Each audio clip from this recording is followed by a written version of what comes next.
Voy a presentar a la compañera, a la profesora Elba Ester Hernández, de Argentina. Es directora, representante de COFAR en la ciudad de Mar del Plata, provincia de Buenos Aires. Es maestra normal nacional, inspectora de educación artística de la Dirección General de Escuelas y Cultura de la provincia de Buenos Aires, profesora nacional de danzas nativas y profesora de folclore nacional de expresión corporal, danza.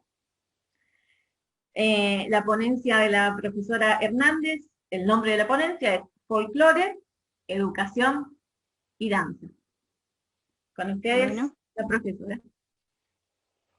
Bueno, muchas gracias.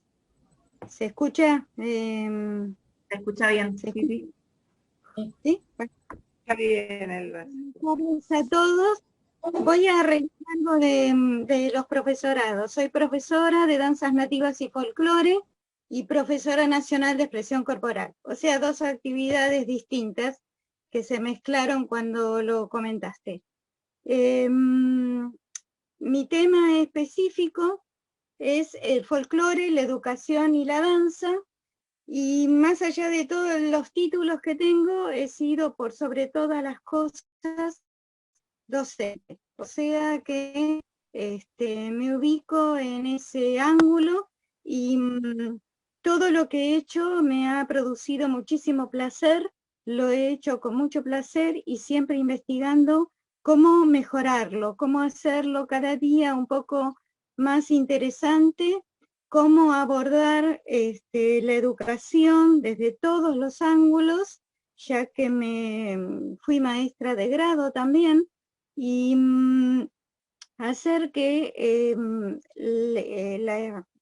diríamos, el venir, el concurrir a la escuela del niño, del docente, perdón, del joven o del estudiante de nivel terciario, porque estuve en todos los niveles, sea placentero, sea interesante y tenga muchas ganas de estar y de concurrir a los establecimientos. Ese fue mi objetivo principal en mi vida.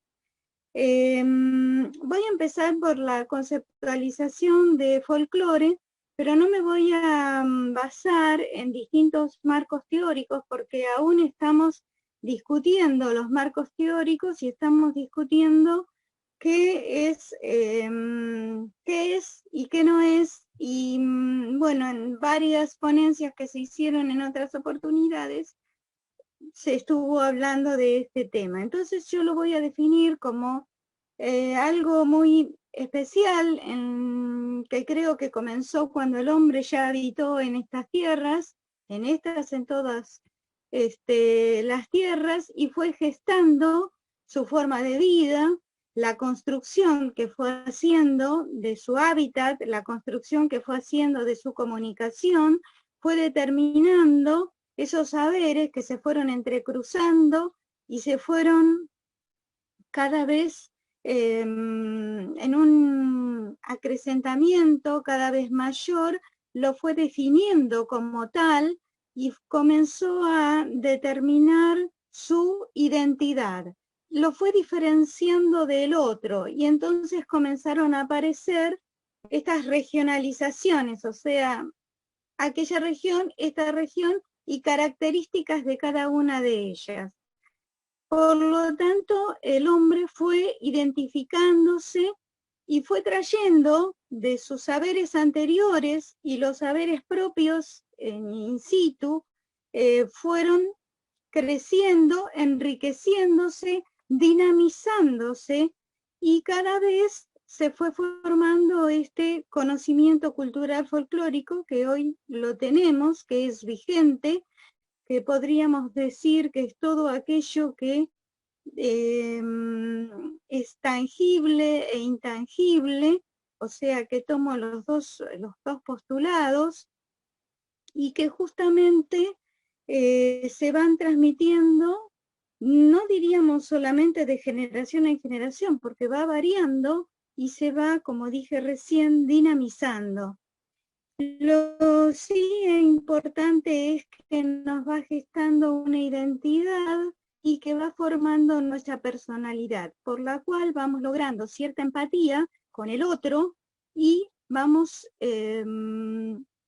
juntándonos, aceptándonos y es importante respetándonos esta diversidad cultural que podemos tener como la de este hermosísimo Congreso y Parlamento Virtual de Folclore que se ha gestado, que nos ha costado tanto, pero está saliendo muy bien. Gracias, José. Bueno, por lo tanto, estaba diciendo que me baso con esas características en tanto a la identificación, regionalización, tradición y qué es lo tangible y lo intangible, y por lo tanto estos grupos son identificables y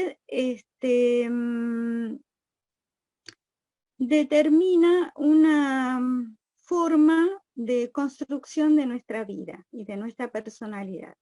Y está en nosotros, especialmente en los educadores, poderla seguir transmitiendo y a su vez recoger todo lo que voy a tomar a los niños como palabra generalizadora, pero todo lo que ellos traen de sus costumbres, de sus actividades en las casas.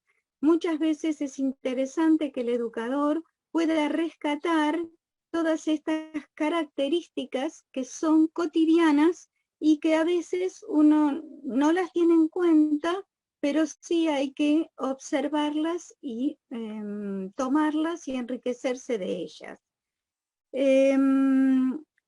Yo tengo una convicción que la formación para dar folclore no está en dar folclore solamente en lo que a veces se dice en la escuela primaria, en los niños, sino que está en la formación de los docentes, o sea, los agentes que van a ir luego a las instituciones, pero no el docente con una especialización folclórica, sino que el folclore debe estar en la formación docente general, si quieren tomarla así.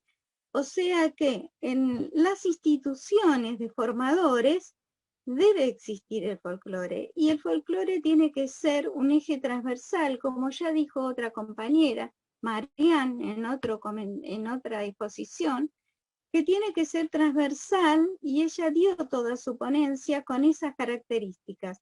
Lo mismo que todos los proyectos educativos institucionales tienen que gestarse con esa situación de transversalidad, ya lo dije, con esa situación de interdisciplinaridad, ahí va, tienen que ser interdisciplinares, para que justamente toda la institución esté trabajando bajo un concepto y bajo un mismo lineamiento. Yo, así a nivel anecdótico, puedo decir que tuve la suerte de trabajar en escuelas en donde todo el personal, todos los docentes, yo quiero decir hasta los auxiliares, dirección, todos teníamos las mismas características y trabajábamos en conjunto, y yo, si bien era maestra especial de folclore, en escuela primaria, en escuela secundaria, y también en el nivel terciario, siempre que elaborábamos algo lo hacíamos con esa relación transversal e interdisciplinaria. No me sale hoy la otra palabra. Bueno, sigo comentando la importancia que tiene el folclore en la educación y la importancia que tiene que el docente sea un gran observador de todo lo que aportan los educandos constantemente. Yo específicamente hoy me voy a referir a los lenguajes artísticos, pero en especial a la danza.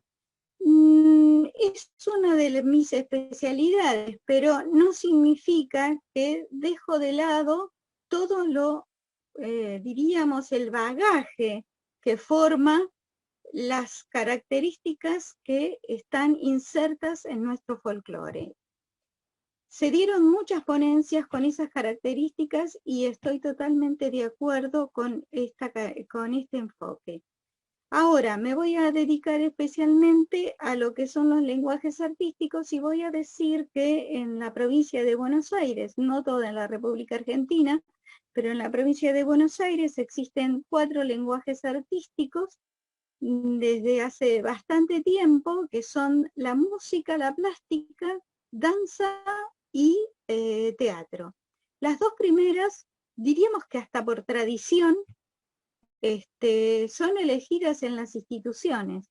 Hasta las directoras son elegidas. A mí me tocó ser inspectora de educación y me costaba muchísimo convencer a las directoras que por favor había 2 disciplinas más que eran teatro y danza, y que podían elegirlas, pero les costaba tomar esa decisión. Por eso digo que hasta por herencia teníamos música y plástica. No obstante, cuando sale la ley, la idea es que los 4 lenguajes tenían que estar en la institución. Sin embargo, por cuestiones políticas económicas, un lenguaje hay en cada institución. Es decir, un lenguaje que va a tener un curso. Puede haber más lenguajes en la institución, porque hay distintos docentes con estos lenguajes. En realidad, un curso tiene un solo lenguaje. Entonces, es necesario que la dirección organice cómo se dan esos lenguajes. Es muy difícil, voy a ser sincera, porque vuelvo a decir, a mí me costaba cuando se daban esos lenguajes, esta charla con los directores en la organización del proyecto educativo institucional. Esta organización, si tenía música, tenía plástica, tenía teatro y tenía danza, y cómo hacía para repartirlo en los 6 años, estoy hablando de provincia de Buenos Aires, en los 6 años de la parte de escuela primaria, y en los 6 años, después ya cambió en la parte de secundaria, pero bueno, costaba bastante. No obstante, algunos directores lo alcanzaron a lograr. Yo me voy a referir especialmente a la danza folclórica y a la danza expresión corporal. Estas 2 danzas, quién sabe, hay una, no sé, en el panel que tengo presente, si todo el mundo conoce lo que es la danza expresión corporal, pero lo voy a abordar un poquitito para que se pueda entender. Es una formación de danza en la que se trata de alcanzar logros personales. No, el docente no tiene que ser el modelo del producto, sino que realmente tiene que ser el coordinador, organizador de estrategias pedagógicas para poder alcanzar ciertas producciones que van a ser bastante diversas y distintas, y tiene que ser sumamente amplio en su observación para permitírselas a sus alumnos. La expresión corporal danza no se opone a la danza folclórica, sino que realmente se complementan entre ellas, porque considero que justamente la danza folclórica tiene una característica, también se dijo en otra oportunidad, dentro del conductismo, y la danza expresión corporal dentro de lo que es el constructivismo. O sea que justamente en lo que es la danza expresión corporal se trata de desarrollar y construir un producto final. En la danza folclórica el producto existe y yo tengo que transmitirlo como tal. Pero si yo me baso en estrategias metodológicas de la expresión corporal, puedo llegar a lograr en la composición la danza folclórica. Y a eso me voy a referir. En la danza de expresión corporal, una de las estrategias metodológicas y fundamental es la improvisación. ¿Qué es improvisar? Improvisar es hacer algo ahora, aquí, de pronto, que yo no tengo registrado. No lo tengo registrado porque ya no lo hice en otra oportunidad, pero lo voy a producir en este momento. Entonces es una respuesta nueva que voy a dar a un estímulo que se me va a proponer.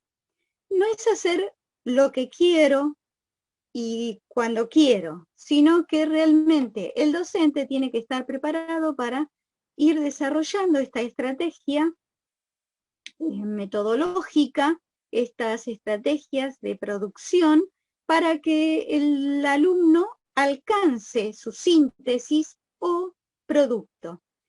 También es importante diferenciar esta característica, que no nos vamos a detener en el producto en sí mismo, sino en el proceso. O sea, el proceso que va a desarrollar el alumno durante todo mi trabajo va a estar en primer plano antes que el producto. No importa si el producto es sumamente acabado, bello, no vamos a tomar esas características. Vamos a tomar cuál fue todo el proceso de construcción que hizo para el logro de esa síntesis y ese producto.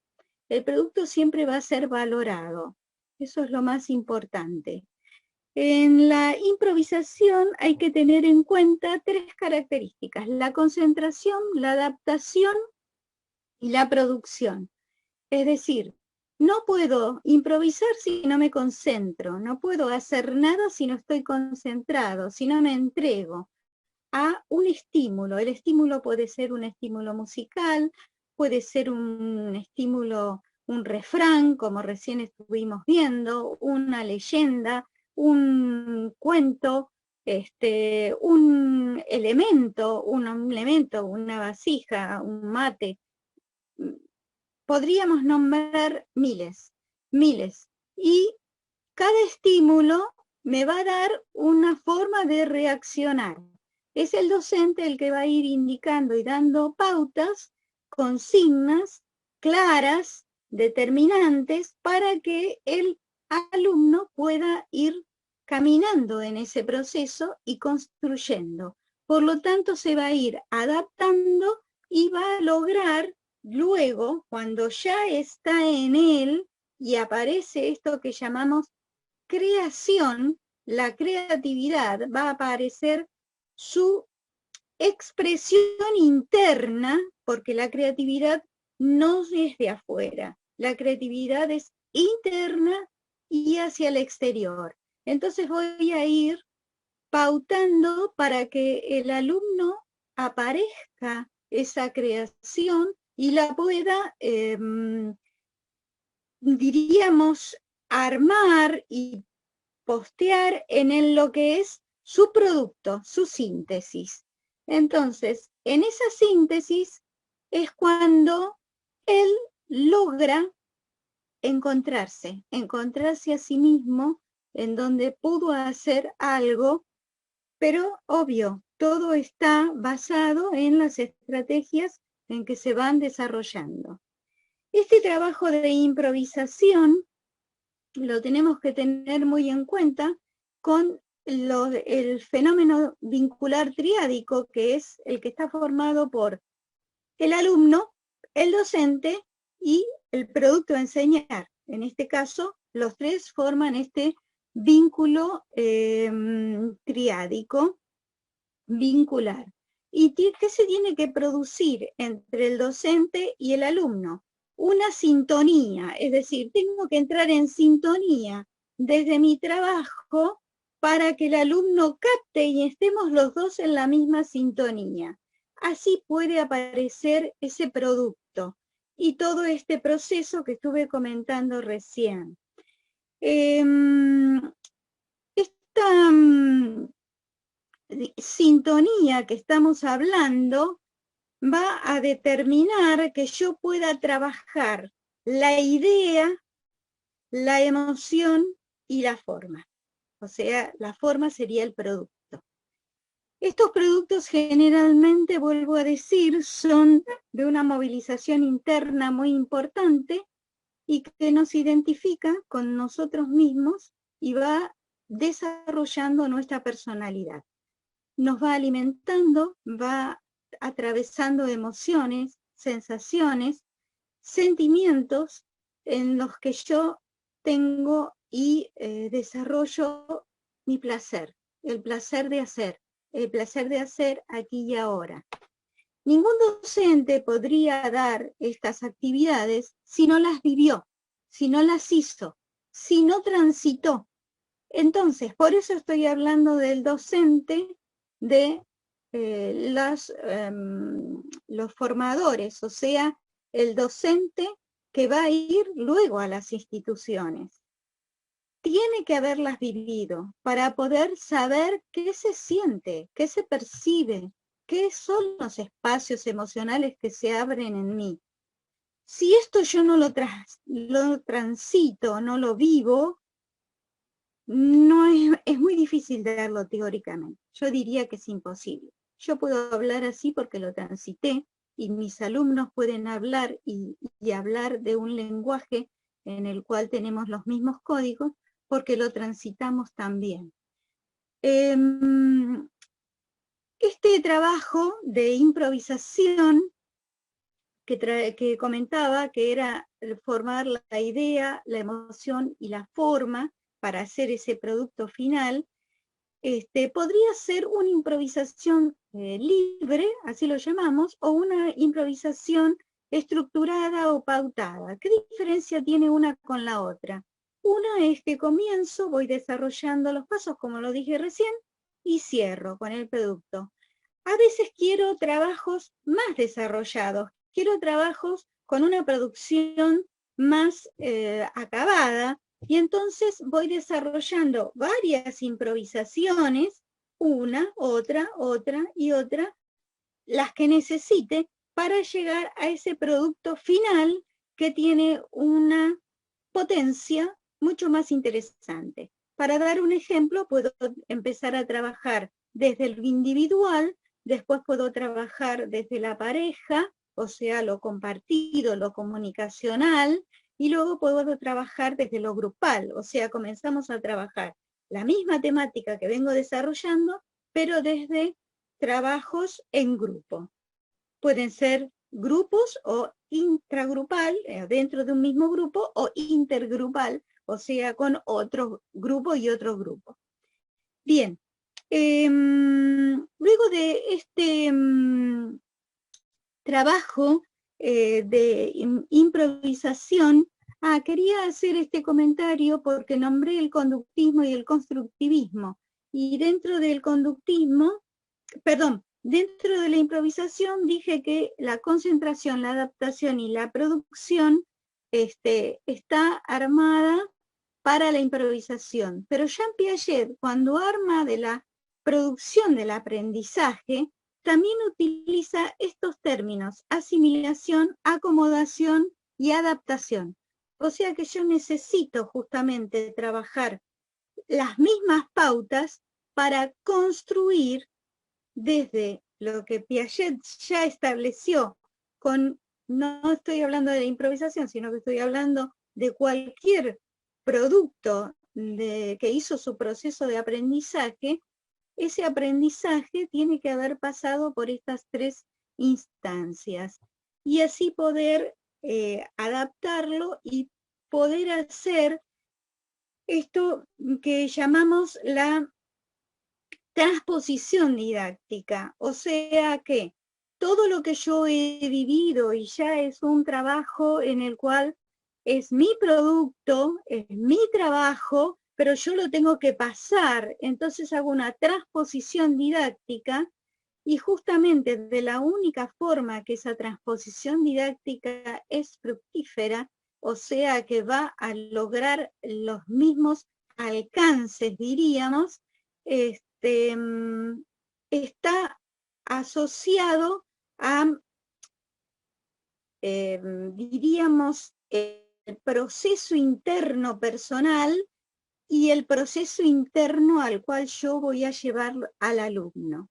No todos lo van a captar de la misma manera, porque la diversidad estamos muy presentes con ese tema y estamos totalmente de acuerdo. Y aparte de eso, de la diversidad, no todos entendemos la misma frase de la misma manera o leemos de la misma manera. es lo que nos ha pasado en el Congreso. No todos leemos, no todos discernimos de la misma forma. Bueno, perdón, yo salí de pantalla, no sé. Bueno, gracias. Yo había salido aquí de pantalla. Lo que quería seguir elaborando es que luego de esta improvisación y de este trabajo que yo puedo hacer, voy a tratar de ir ordenando, pautando, organizando para lograr la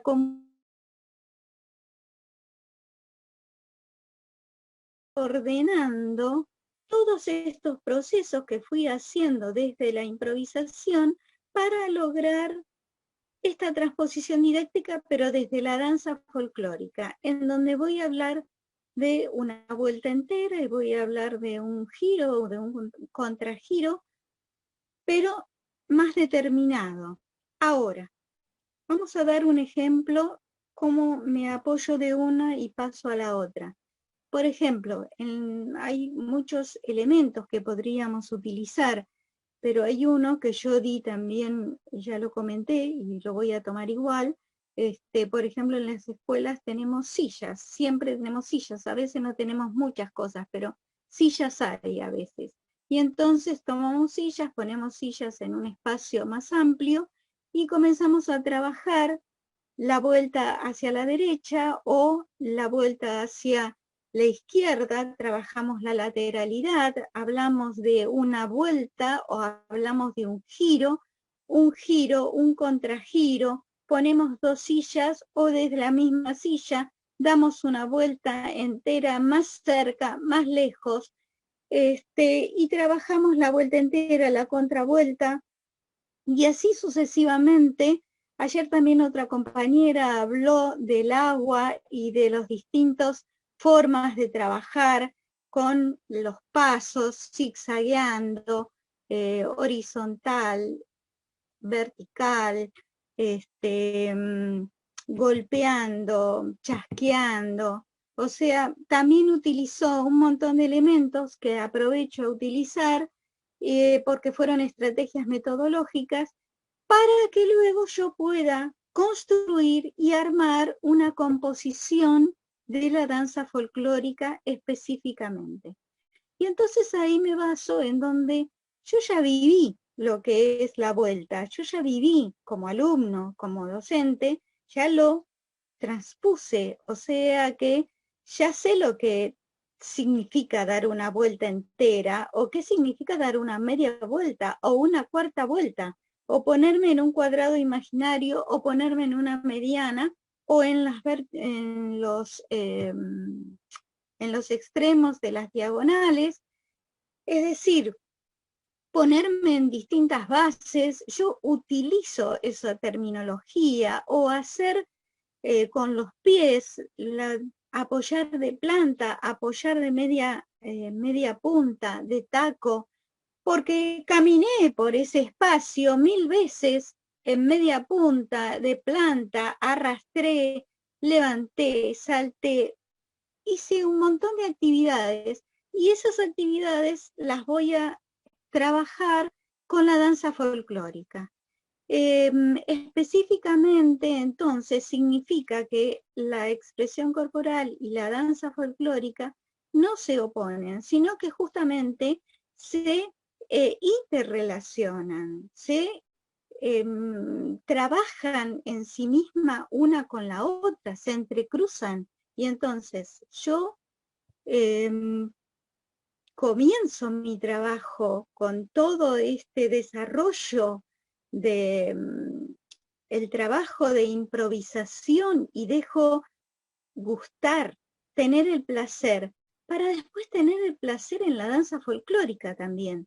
Después tener el placer, y no solamente en la danza folclórica, sino específicamente en otras actividades. Yo porque me apuntalé sobre la danza, pero podría hacer juegos, un cuento del famoso zorro y el quirquincho, salir al patio y bueno, a ver, que ya no somos más policías y ladrones como era antiguamente, sino que ahora somos zorros y quirquinchos. bueno, a ver quién corre a quién, o quién agarra a quién, o una representación, etcétera, etcétera. Podríamos hacer 1000 actividades. Mi tema no es esbozar tantas actividades, creo que ya en otros paneles los han esbozado.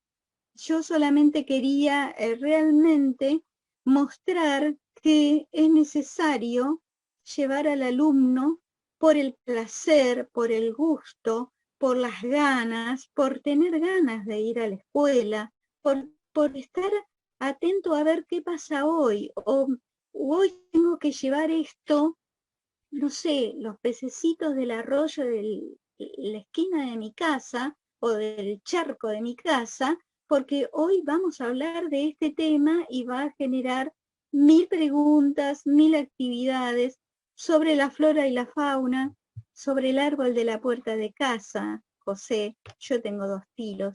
Entonces,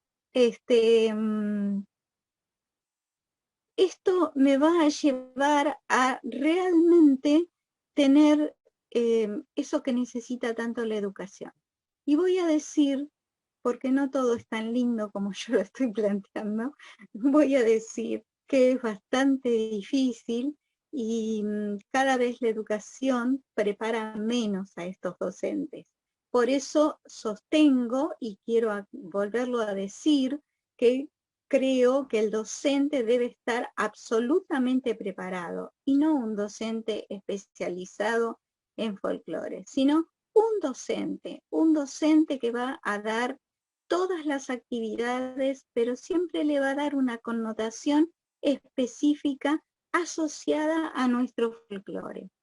Esta característica es justamente para formar nuevas personas, cambiar esto que estamos transitando con mucha dificultad, pero todo esto genera mejores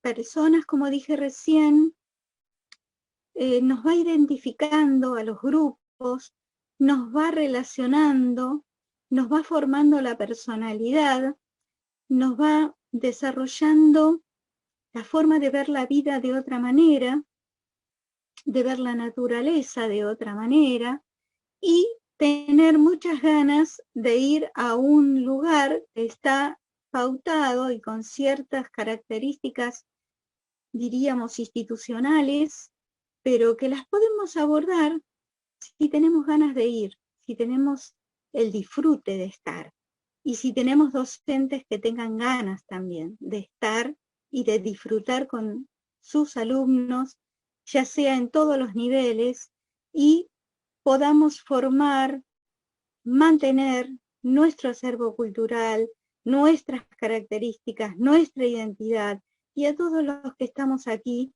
que nos está relacionando un hilo conductor sumamente interesante, sumamente rico, sumamente productivo, por todos los que han estado y por todos los que estarán a posteriori. Entonces, yo creo que realmente es una forma de ver la vida de otra manera, como todos los que estamos acá. Bueno, muchas gracias y espero sus preguntas. Y buenas tardes a todos. Bien.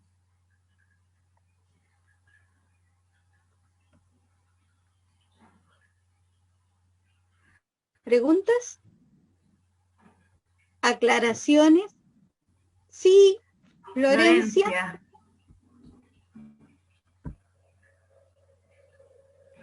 Como que no, buenas tardes a todos y a todas. Buenas tardes.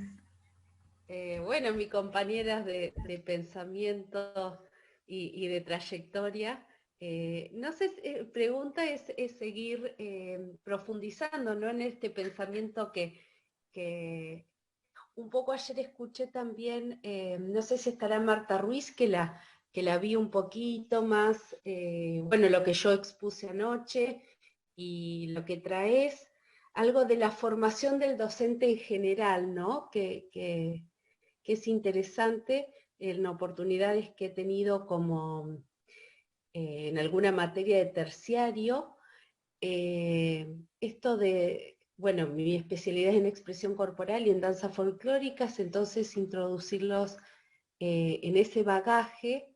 Ellos después están muy agradecidos, pero no todos tienen la misma oportunidad, ¿no? Me parece que también tiene que ser yo siempre incentivo a los futuros docentes a prepararse mucho, que el camino no solamente son esos 4 años de formación, y no es la formación, sino poder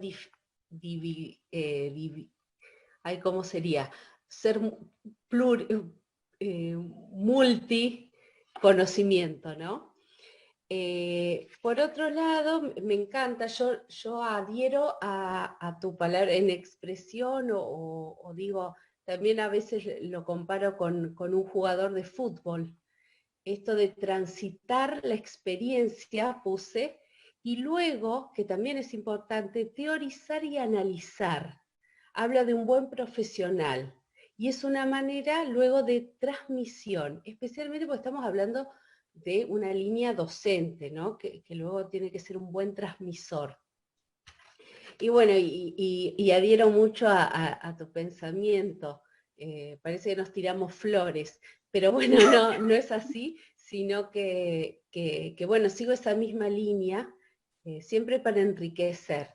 Y que, como bien dijiste, de un arduo trabajo, no siempre nos abren las puertas, no siempre nos comprenden, así que bueno, seguir trabajando y seguir entusiasmando entonces a nosotros mismos, a quienes estamos acá, pero también a niños, niñas y los docentes también, porque es un gran rol. Ellos luego tienen que transmitir, así que me encanta hoy esta exposición, este punto de vista de no olvidarnos de nosotros adultos también, ¿no? Rescatando nuevamente, como anoche hice, lo cotidiano, lo cercano. Hoy hablaste nuevamente de eso. En estos tiempos creo que lo cercano es importante en esta búsqueda de nuestras raíces, nuestra cultura. El arte sana. Es así. Bueno, gracias, no quiero hablar más. Bueno. Sonia, ¿querías hablar? Bueno, qué decirte, Elba, que estoy totalmente de acuerdo con tanta claridad conceptual, quizás porque hemos transitado, como tú dijiste, esta experiencia y también sabemos todas las dificultades que esto tiene. Y se me ocurre una pequeña solución que podemos llegar a hacer, que es en este transitar cada uno en el lugar donde está, sea la escuela, sea el grupo, no tenerle miedo y sociabilizar esto que sabemos nosotros que es este camino de construcción. Y empezar por lo chiquitito si lo macro y las políticas educativas no nos acompañan, porque muchas veces uno ocupa esos espacios porque quedaron horas y ofrecen un taller, y uno también cuando ofrece ese taller le dice, pero mirá, no necesariamente solamente puede ser danza y música, y hasta el mismo equipo de gestión, a veces en los profesorados, en los cuales me ha tocado tener la suerte de trabajar, de ser formadora de las tradiciones en profesorados, de maestros normales, se les abre un mundo porque ven que ese mundo que ellos deciden estudiar y enseñar, empiezan a encontrar estos puentes. Entonces creo que acá hay como un corazón puesto en común de toda esta audiencia, de todos estos foros, de este parlamento, de estos congresos, que hoy la virtualidad y el confinamiento nos ha permitido encontrarnos de este modo, y puede haber como un compromiso tácito de cada uno en su lugar de origen, ¿verdad?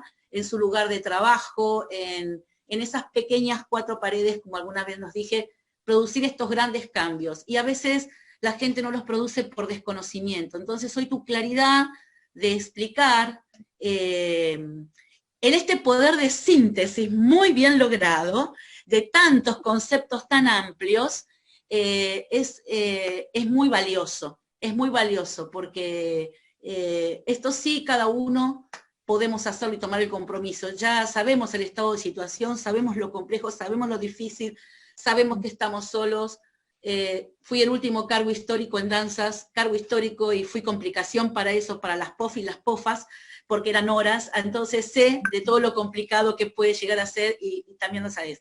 Felicitarte, y creo que puedo asumir desde mi lugar de trabajo, sociabilizar esto y compartirlo. Y siempre uno es mejor que ninguno, así que a seguir las huellas. Gracias. Beso. Bueno. ¿Alguien más? Silvio. Hola, profe querida. Hola, Silvio, amor. Bueno, la verdad que impecable tu exposición, muy clara, conceptualmente muy clara. Bueno, yo ya te conozco, fuiste mi profe y sé cómo sos. Y en realidad esto de que estábamos hablando de lo importante que es en la formación docente poder transitar la cultura folclórica. Creo que nos falta a los docentes, porque no lo hemos tenido en el momento de formación, los docentes que no pertenecemos al ámbito del arte, de la danza folclórica y del folclore, transitar estos conocimientos folclóricos. Creo que en el momento en que podamos conciliar los saberes científicos y los saberes populares, vamos a ir creciendo y mejorando también como sociedad. Me parece que esto es un gran camino largo y que vos hoy has empezado a sembrar la semilla para que esto se pueda lograr. Solamente eso. Bueno, gracias. María. ¿Qué tal? Buenas tardes a todos. Felicitaciones, señora, por su ponencia. Soy profesora Gracias. acá en Bahía Blanca, y lo que me pasa es que al trabajar en escuelas y que trabajé en todos los niveles, acá hay un pequeño detalle que nos falta. Cuando trabajamos, también vengo desde el arte, cuando nos enseñan a ser artistas. Nos enseñan a trabajar con la escultura, con la pintura, con la música, con la expresión. Nosotros tenemos resueltos nuestro cuerpo y cómo decir las cosas libremente. Y cuando tenemos que salir al mundo a dar clases, se nos queman los papeles porque tenemos que pescar las pedagogías, que fueron pocas, para ser profesores. Y el oficio, el amor y la pasión nos larga esa cosa que sí podemos trabajar. Pero hay un detalle. Cuando nos enseñan a enseñar, se olvidan de enseñarnos a no olvidar de jugar. Porque cuando uno es del norte, o en estas culturas tan profundas que es mal bailar, uno va a Córdoba y en la plaza alguien toca y ya están bailando una samba, y están moviendo y agitando sus pañuelos, y sacan algo del... Bueno, les enseñan a jugar desde niños. Y en el resto del tiempo, en las escuelas, se olvida de enseñar a jugar. Entonces, no ensucies, no hagas ruido, fíjate que es lo que te va a decir el otro. En vez de generar posicionamientos de enseñar a jugar y que las críticas son constructivas y para aprender y sumar, es como que ponen preconceptos de, y me van a mirar, y no sé qué voy a hacer. Y hay también esa cosa de que los otros maestros aprenden, o sea, los maestros comunes, no los que no son de arte o de música, los englobo a todos, no nos ven como integrales, porque todos tenemos una mirada distinta y juntos generamos una unidad. La pintura, o sea, la plástica visual, el teatro, la expresión corporal. Solamente expresión corporal tienen preescolar. Saltamos, jugamos, nos manchamos y está divino. Avanzamos en las diferentes áreas o años y ya es como que nos ponemos serios, tenemos que ser grandes, formales. Entonces creo que faltan esos dos puntitos. Aprender a jugar y aprender a que una crítica es positiva para poder decirle al otro, agitá más fuerte el pañuelo, cantá más fuerte, y qué instrumento sabés tocar, o qué te dijo tu mamá, tu abuela, que se jugaba o que se hacía antes. Era ese comentario nada más. Gracias. Yo te quiero contestar específicamente porque justamente dentro de las pautas que estuve dando dentro de la improvisación, lo primero que le tenemos que decir es que vamos a jugar. O sea que justamente, aún estando en el profesorado, o sea, acá tengo varios compañeros del profesorado, para poder comenzar una actividad, siempre hay que comenzarla desde lo más sencillo, desde lo más simple, lo que vos ya conocés y ya traés. No le tenés que pautar algo difícil para hacer, sino desde lo sencillo. Y lo más sencillo que podés tener es empezar a caminar. Caminar por el espacio. Entonces, bueno, desde caminar por el espacio, y después podés caminar a distintas velocidades o podés caminar con distintos puntos de apoyo de los pies, y después podés agregar los brazos. Eso es lo que yo estaba hablando de la improvisación, cómo se va llevando y cómo va siendo el proceso. Porque después va a llegar un momento que le vas a decir, bueno, si querés agregar algún movimiento con los brazos, o si querés agregar algún salto, como que les vas dando pautas y cierta libertad en el trabajo, y para hacer eso tenés que jugar, tenés que estar concentrado y tenés que dejarte llevar al juego. Ese es un trabajo que nosotros hacemos mucho en lo que es expresión corporal, y por supuesto los que estamos en danza folclórica, porque los profesorados tienen materias afines y después materias de su especificidad, pero en las materias afines tienen expresión corporal y de pronto están acostumbrados a hacer esas actividades. Esto que vos estás diciendo de jugar, yo utilizo mucho, hoy no lo utilicé, pero digo que hasta el docente tiene que ser un cojugador. Recién comentaron algo de fútbol, o sea que todos tenemos que jugar, y el docente también tiene que estar incluido en ese caminar y en ese desarrollo. Por lo tanto, esto que te pasó a vos sería una falla en el sistema que habría que corregir, por eso yo estoy hablando no solamente de la formación de docentes de la especificidad, sino que estoy hablando de la formación de docentes a cargo de grado, de curso, como se llame, o sea, en las distintas provincias.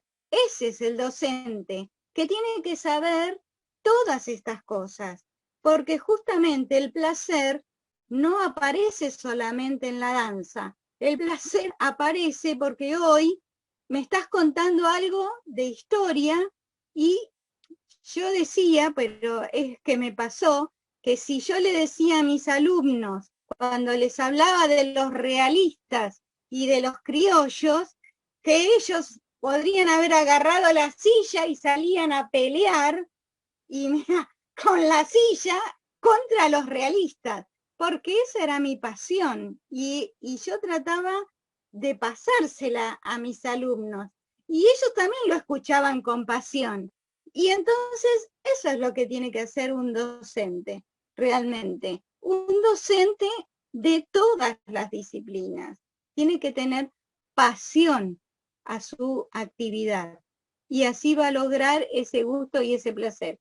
Y no dejes nunca de buscar gente que esté contigo y que puedas ir adelante. María. Bueno, no sé si alguien más quiere... ¿Daisy? Ah, Jacqueline. Sí. Bueno, agradecerte el amor que transmitís en lo que haces y la pasión. Y sin eso es el condimento fundamental en la enseñanza. Yo soy maestra de grado, profesora de enseñanza primaria, y en mi formación la única materia que tuve artística fue música. Así que realmente carecemos en nuestra formación los docentes bastante de lo que tiene que ver con el arte, con nuestras raíces. Y a veces, como en mi experiencia docente, he tenido que preparar una danza sin saberla, tuve que aprenderla, porque no había profes de danza en la escuela. Y se hace difícil, uno lo hace, pero no, en realidad sin saberlo. Claro. Le Me pone, bueno, lo imagino, mejor. Jacqueline, claro, me imagino, Jacqueline, que además capaz que tuviste que aprenderla leyéndola, o sea, a nivel teórico. Claro, Y es leyéndola, muy observando las difícil, figuras, claro, y no como un juego como lo mostrabas vos, con la improvisación de caminar, la ronda. Por eso a los nenes les costaba tanto cuando le decíamos vuelta entera, media vuelta, giro, hacer el rombo con el zapateo y el zarandeo. Sí, claro. sí. La idea justamente es esa formación previa que uno tiene que ir desarrollando. Y la mayoría, por lo menos, bueno, lo has hecho, pero la mayoría de los docentes muchas veces comentan eso. Tuve que aprenderlo de un libro y a veces no sé, ni nosotros mismos interpretamos del texto lo que quiere decir, porque es muy difícil transitar lo tridimensional en algo teórico. La danza es tridimensional. Tengo que poner el cuerpo, tengo que ponerme en un espacio que es en una esfera, en la esferoquinesis, o sea, tengo que entrar en otro mundo y no es fácil leerlo, no es fácil poderlo transitar por ese lado. Pero muchos maestros lo han hecho y bueno, la idea es que este congreso sirva para pasar un poco estas emociones y estas ganas para seguir investigando desde otros ángulos. Así que Elba, gracias. ¿puedo decir algo? Sonia. Sí. Yo de pequeña, siempre mi madre me enseñó una canción que de grande, después en la formación de construcción, descubrí que era una danza argentina y un baile en Chile. En Argentina era la firmeza, en Chile era el tras-tras, y en mi casa era la pájara pinta y la paloma blanca. Y después tenemos grandes maestros como Olga Latour de Botas, que ha dejado un libro en Bailes Criollos Rioplatense con toda esta historia de este canto español muy antiguo y que llegó a través de esta melodía, a través de un canto, llega a mí a través de mi enseñanza no formal, no graduada de mi casa, pero de grande en esta búsqueda empezamos a ver las conexiones. Y tenemos un montón de canciones y un montón de juegos y un montón de corros y un montón de rondas que nos van llevando a descubrir nuestras danzas. Así que ese es un desafío también, descubrirlas, ¿no? En toda América, danzas brasileras, danzas de Chile, Perú, Argentina, que nacen de cantos y de juegos. Así que un desafío poder sacarlas. Gracias. Gracias, Sonia. Muchas gracias porque has dicho cosas muy lindas. Daisy, ¿querías decir algo? Daisy, Hola, ¿me buenas estás tardes. escuchando? Ahí saqué el micrófono, ¿cómo están? Bueno, quería saludar a todos, yo te había escrito algo ya, Elba. En realidad no estaba levantando la mano, pero quiero aprovechar una vez más, porque es un placer escucharte, porque vos sabés que yo seguí todos tus pasos. Yo ahora soy docente de danza en primaria, secundaria, a veces me toca trabajar en terciaria, y fui alumna de Elba, compartí después de egresada también algunos congresos, la sigo siempre, y nada, trabajo con los pasos que aprendí de ella.